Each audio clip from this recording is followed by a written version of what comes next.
Avatar: The Last Genderbender. Or was it the trans avatar? Or was the name completely different? I can't remember at this point, honestly. If you do not know, Avatar: The Seven Havens is gonna be the newest animated Avatar show that's gonna happen. And it's gonna be horrible. It's gonna be one of the most sad, disgusting, purely political, pandering, woke things that you have seen in your life. It's gonna be one of the saddest things ever. If you're an anime Avatar fan, Avatar dies right here. It just does. I mean, look at this. This is the concept art for what we're going to supposed to see. Okay, so first of all, we have the obvious a black orphan girl with colorful hair and a peg leg. That's just the start of this. Okay, listen, gender fluid is a thing, I guess, or whatever. It's gonna be bad. Hot take opinion time. Listen, people don't like Avatar Korra. The Legend of Korra. A lot of people don't like it. I personally think it was fine in general. I think it was a 6 out of 10, a 7 out of 10 if we're being really generous. Hey, it gave us Opal and the rest of the Bayfawn family, so, 10 out of 10 there. That's all. That's a lot of good things, if you know what I mean. But in any case, in general, they did a lot of wrong. When Korra lost her powers, that was atrocious. That was completely pathetic how they handled this. And Avatar: The Seven Havens in general, what's happening with the Avatar series in general, like the live action adaptation of Avatar where every character gets pretty much fucking completely obliterated to what it was at the start. Seven Havens is probably going to be a new level of low. That's the easiest way that we could actually talk about this. To believe that Seven Havens is not going to be a woke political pandering messaging thing is non-existent. It's literally just non-existent. It's gonna be a complete political pander at the best of days. So yeah, and I mean it's getting worse. Avatar's Seven Havens leaks round 1 million. Here we go. I originally wasn't going to talk about this because apparently I hate money, but due to high demand, here I am. So essentially, this article by Night Edge Media is providing more context from the earlier leaks all the way back in 2024. For example, in the earlier and yes, there have been a lot of leaks, we were told that the world blames Korra for the cataclysm, and the people in the and yes, and I did make predictions for this. That obviously Korra actually wanted to save everything, and she just got blamed because she was a woman. She actually wanted to save everything, and this must have been done, blah, blah, blah. She was always right and righteous and all of that. Because we cannot have character complexity or consequence of choice or, morality. The Avatar world are scared of her and they hate her. But we never knew why we knew this information, we just kind of accepted it. But now in this article, we know where this information actually comes from. In the first episode, there was a Korra hate parade reminiscent of the Avatar Day episode. I did hit up one of the audience testers that had contacted me a while back, and they told me that everything in this article was true, and then they gave me some even finer details that I'm gonna share with you guys. So let's get into it. The article starts off by giving you guys a bit of a backstory behind the leaks. You guys know the situation if you followed this channel. Night Edge Media was the first to post about the leaks. I confirmed that I had seen them. An audience tester contacted me at this point over a year ago now. Night Edge Media was the first to post about it. Then on 4chan, someone leaked completely different storyboards and concept art to the public. You guys know the deal. Everyone called those fake. But then on the 20th anniversary of Avatar, Seven Havens was confirmed to be real in the plot synopsis. I mean, people didn't believe it's real because of how absolutely atrociously autistic it was. But here we are. Keep in mind, Sony paid $400 million to acquire fucking Concord, thinking that it's gonna be the new Call of Duty. Microsoft paid $80 billion for Bethesda and World of Warcraft, two failing companies and games. Lined up perfectly with the leaks, pretty much word for word. And then what do you know, San Diego AI is gonna be making us billions of monies. How? No one knows, but bruh, AI is gonna do it. Comic-Con comes around, and the first look of the show is exactly the same as the leaks. Following earlier art leaks this year, we have learned that Pavi's long-lost twin sister is named Nisha. So where is Nisha when the series begins if Pavi is the homeless twin? As previously reported and confirmed by Avatar Studios, the world hates the Avatar following the events of The Legend of Korra. Due to a cataclysmic event with Avatar Korra, the world is now a post-apocalyptic wasteland. The show will have a throwback reference to Avatar Day in the earlier episodes. There will be plays dedicated to the hatred of Korra through propaganda. Personally, I think it would be so much cooler if Korra intentionally destroyed the world and had a good reason for it. Of course not. What do you mean? Korra is special and blah blah blah blah blah. She cannot do wrong. She will be so fucking justified, and everyone's gonna be, oh no, we dared to blame a woman for problems. She actually was right all along. Obviously.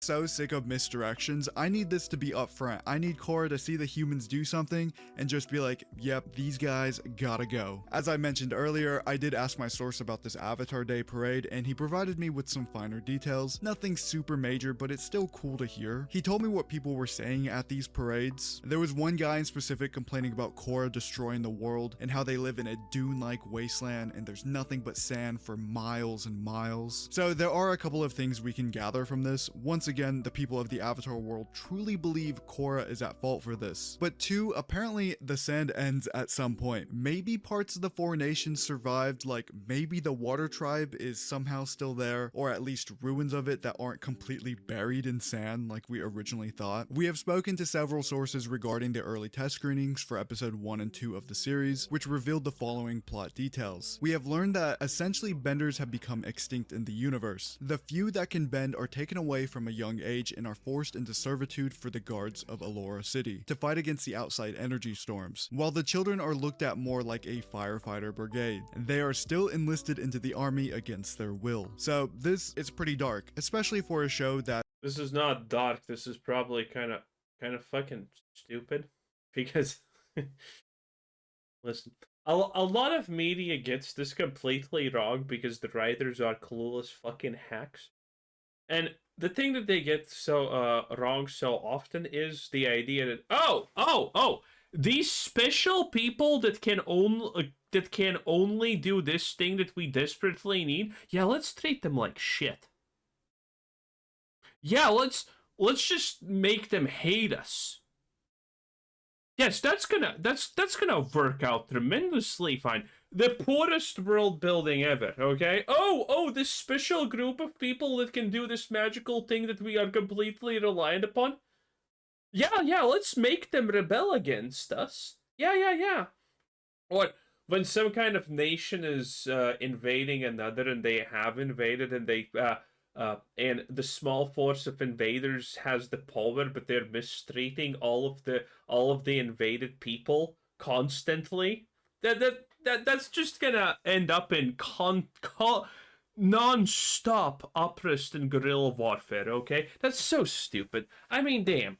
Do these people even think before they actually make a decision on, how to make fucking shit up? No, obviously not. The only thing that these people cared about is the fact that she's missing a leg, so she's a cripple, so she represents something. She's probably gender fluid, trans, or non-binary or something. Mark my words, one of those twins is gonna be a girl and one of them is gonna be a boy, and then they're gonna combine as one, and they're gonna be we are more, and then they're gonna use they pronouns or something like that. That's probably airing on Nick Jr. Joking, I hope. Although I did see that the person overseeing the Nick Jr. slate had Avatar 7 Havens listed under the projects they're working on. So hopefully it's not a Nick Jr. show, but you never know. Anyway, no, this is pretty dark. Bending, once this spiritual and beautiful art that served as an extension of yourself, has now become something rare, dangerous, and even exploitable. The fact that benders are nearly extinct changes the entire structure of the Avatar world almost as much as the cataclysm itself. Child benders are forced into servitude. That has echoes of real-world dystopias, but reimagined in an Avatar way as firefighters protecting their city. They could easily go the Naruto route here, super kid-friendly on the surface, but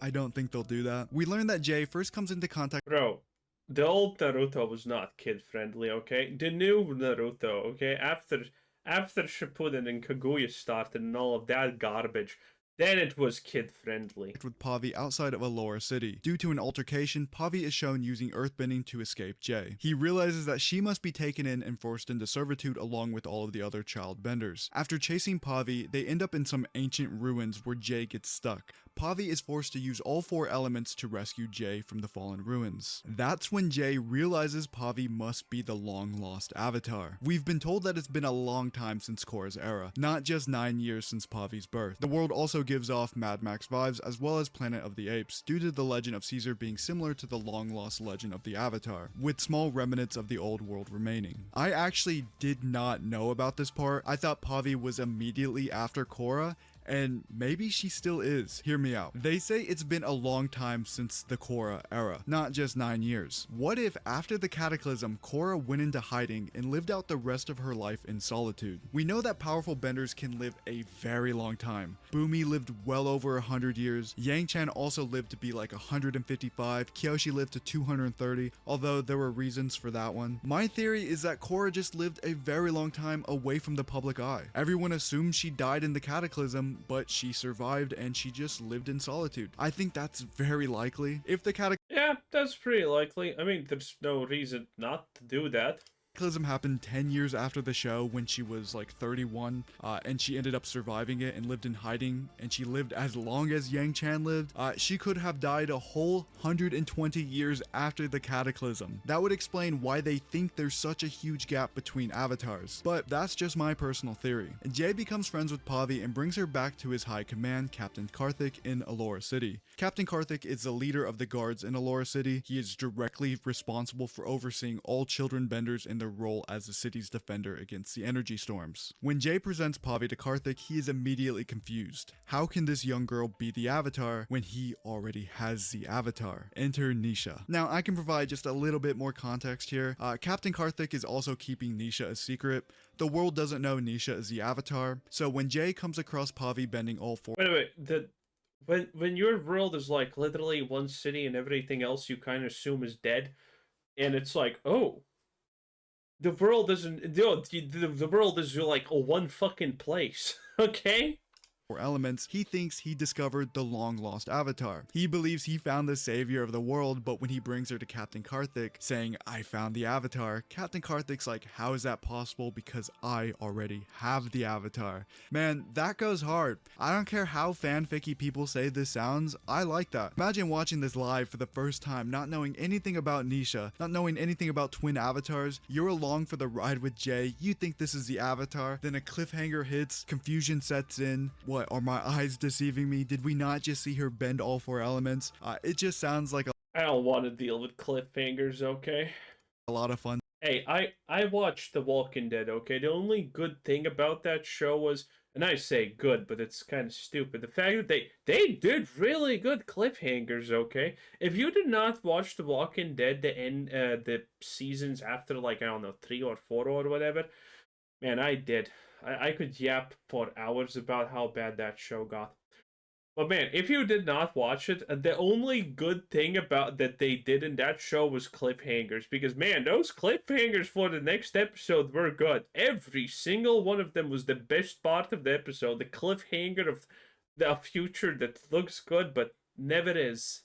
Because those cliffhangers were always like 2 second scenes, and that was actually the full scene To watch. Nisha has long been hiding in the care of the White Lotus and Captain Karthik. He knows his duty is to have all children benders enlist in the army, but for some reason he doesn't turn in Nisha, even though he has been told his entire life since his childhood that the Avatar is evil due to whatever major events happened with Avatar Korra. As we previously reported, Nisha was brought into captivity with the White Lotus after she was separated from Pavi at a young age. However, Nisha was still living in relative comfort compared to Pavi. She is also known to possess the ability to bend all 4 elements and is trained in secret like Korra until she came of age. Karthik feels responsible for protecting her from the world and keeps her hidden. Wait, okay, so we have the White Lotus for some fucking reason? But wouldn't the Red Lotus's ideology just instantaneously fucking sweep through the world instantaneously and become pretty much dogma? If something like that happened? Yes, it would, because The Red Lotus was not really a fucking secret, you know? Kind of well known. So yeah, everyone would be claiming the Red Lotus was right, and the things like the White Lotus would instantaneously stop existing because they would have zero support. Her entire life. Karthik is expected to have a flashback episode in season 2 about his upbringing in a world without the Avatar. As reported earlier, Nisha has both of her legs compared to Pavi, who is an amputee. She is also way more outgoing and aggressive than Pavi and is always ready for a fight, though not necessarily evil as some might suggest. Kinda sounds like Pavi is Aang and Nisha is Korra. So at this point, Nisha and Pavi are both 9 years old and can both bend multiple elements. An early theory that a lot of fans came up with, including myself, was that Pavi had Rava due to her name and color schemes, and Nisha had Vatu for the same exact reasons. But the fact that they can both Can we just like forget that those two things exist by the way, in like a general sense? Okay, they add nothing to the show. They're kind of fucking lame. bend all 4 elements means there's probably another explanation. We did actually go over the Captain Karthik stuff in this video right here, but essentially a casting call went out for season 2 of Seven Havens. This is a flashback episode dedicated to Captain Karthik questioning the world around him. It honestly reminds me a lot of Erwin from Attack on Titan. Finally, an energy storm hits the city. When the two sisters meet, they are both given weird visions about their past, and that's what kicks off the remaining plot of the series. The two sisters are reunited and go on a journey with Jay to discover how they are both the Avatar and what really happened to Korra. They both have identical cat monkey animal companions, Geet and Ruhi. They are both voiced by the returning voice actor D. Bradley Baker. Geet is gray with white highlights, Ruhi is black with the gray highlights. Again, I can provide slightly more context here. At the end of the episode, a spirit attacks a city. I was told the spirit looks like a kite. Specifically, they look a lot like Rava and Vatu, except their coloring is white and gold, and the shape is slightly different. I was also told that the twins both entered the Avatar state during this fight by 2 different sources, both showing me proof that they watched the episode, and one even sending me a clip of the episode. Apparently, the spirit kidnaps the mayor or president of Allura, whatever his title is, and the audience tester thinks that the girls are going to go save him. But again, I've said it many times, and I will say it again, this was an audience tester. They are not looking to test hardcore fans of the show. Of course, luck of the draw, some of these people were familiar with Avatar, so they came to me. You know, they wanted to tell one of their favorite Avatar YouTubers about the show they watch. You know, just luck of the draw. It happens. But that doesn't necessarily mean they're super fans or super deeply invested in the lore. There's always a chance. Well, the less you're invested in Avatar, the probably better this is gonna end up for you, okay? The more slop you can take in yourself, the better this is gonna end up for you, because I don't believe in this at all. This is gonna be a struggle to find anything good about the show when it inevitably drops, and man, I don't like what I'm seeing. Anyway, I don't think anyone likes what they're saying. Anyway, that was the Avatar 10 out of 10. Bye!